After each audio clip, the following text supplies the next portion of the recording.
ça va. Je vous retrouve aujourd'hui pour une nouvelle vidéo de recette vegan et sans gluten.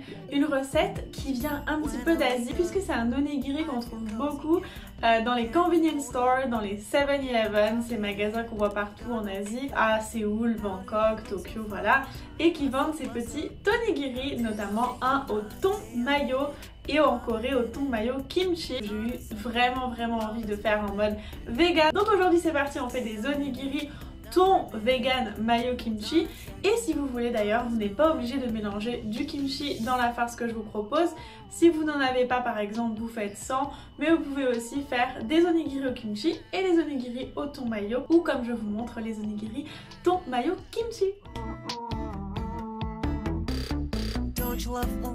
Pour faire nos onigiri, bien sûr, il va nous falloir du riz à sushi, 200 g de riz à sushi, qu'on va bien sûr laver 5 fois dans un saladier ou alors rincer pendant quelques minutes comme ceci, jusqu'à ce que l'eau soit translucide. Puis ensuite on va l'égoutter et le transvaser dans une casserole et on va ajouter 1,5 volume d'eau froide pour 1 volume de riz, qu'on va bien répartir harmonieusement au fond de la casserole et faire cuire jusqu'à ébullition à couvert, donc pendant 3 minutes environ. Et ensuite, toujours à couvert, on va poursuivre la cuisson à feu moyen doux pendant 10 minutes. Pour notre thon, on va utiliser des pois chiches cuits qu'on va écraser à la fourchette jusqu'à avoir une consistance un petit peu de thon, donc de miettes justement. Faut pas que ce soit trop mixé, c'est pour ça que j'utilise pas le mixeur.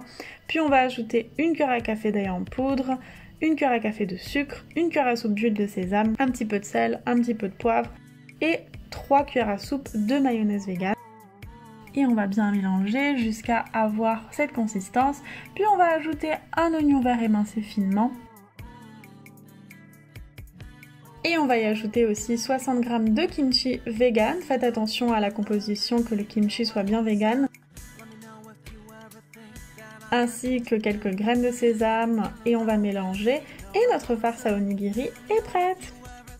Ensuite, quand notre riz à sushi a fini de cuire, on ne va pas l'ouvrir pour autant, on va le laisser reposer pendant 10 minutes à couvert sur un feu froid et ensuite on va l'ouvrir et comme vous voyez il est parfaitement cuit et on va pouvoir le mélanger avec une cuillère pour l'aérer et on va rajouter une bonne pincée de sel et 2 cuillères à soupe de vinaigre à sushi. Donc c'est un vinaigre qui est déjà dosé parfaitement en sucre et en sel et on va bien mélanger délicatement et le laisser refroidir pour pouvoir faire nos onigiri. Donc pour cela on va bien mouiller ses mains, donc garder un bol d'eau près de vous et un petit peu de sel aussi qu'on va ajouter dans le creux de la main et répartir.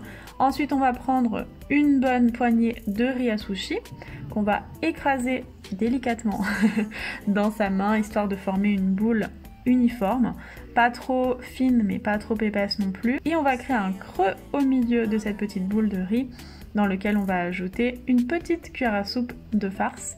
Ensuite on va reprendre un peu d'eau et on va rajouter du riz pour fermer notre boule de riz, pas trop de riz mais essayez de le mettre délicatement et surtout de joindre les bords histoire de pouvoir fermer le riz autour de la farce et qu'elle ne sorte pas.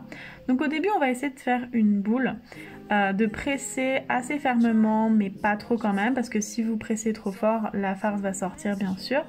Donc voilà, on reste gentil. Et ensuite on va former un petit triangle, donc comme vous voyez j'utilise l'angle de ma main et je tourne à chaque fois. Et je fais pareil. Donc voilà, c'est technique mais c'est assez simple, il faut juste prendre l'habitude. C'est normal si la farce se montre un petit peu, c'est pas grave, il n'y a pas de souci pour ça. Et voilà, notre petit onigiri est formé, il suffira juste de le mettre au milieu d'une demi-feuille de nori, donc le côté brillant en dessous et le côté mat à l'intérieur. Et on va replier les bords du haut. Et ensuite, un petit peu comme un cadeau qu'on emballerait à Noël, on va plier les bords intérieurs, puis ramener les bords extérieurs ensemble avec toujours un petit peu d'eau et les coller. Et voilà notre petit onigiri, c'est tout simple, ça demande un tout petit peu de pratique pour s'habituer à la technique et c'est surtout délicieux.